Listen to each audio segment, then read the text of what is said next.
Ostallos Otora Mukombe nokuti takuona kuti vanhu vakunyasa kurecognize kuti aiwa kunyange zviri tichiti vanhu veblue movement vazodha kunyange tichiti vanozochamisa aiwa vazoneta nepolitics dzenyika yeZimbabwe kuti vazokudikana asi vanhu vakuzokwanisa kufigure out kuti aiwa Ostallos ndiye munhu ane patience ndiye munhu anonyasa kumirira kuti rusununguko rwenyika yeZimbabwe rusvike. Sandapinda mashoko abuda achinyogwa pamusoro paOstallos ndopada kuti bosubscribe like kuti on the bell icon. Rotoona kuti pane munhu anonyanyora achiti Honorable Zimbabweans love you because of your patience and passion to see a better Zimbabwe for all under the leadership of President Nelson Chamisa nobva at Comrade Ostallos. Saka ndozvatiri kuona kuti aiwa vanhu vanonyasa kuona kuti kunyange zvavo vanhu vachitaura mabad things upon Ostallos vanhu vanonyasa kuona kuti mamoves aanoita achinoinvolva ma-international organizations zvese zvachizviitira kuti nyika yeZimbabwe inorusununguka. Anyasa kuona kuti munhu ane patience. Takaona kuti kunyange mapictures amuri kuona pavidhio apa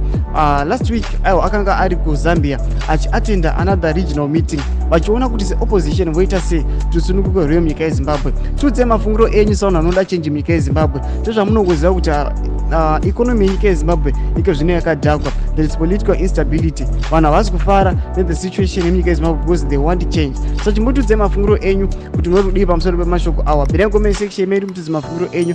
Musavano subscribe, kulike, chinotina on the bell icon.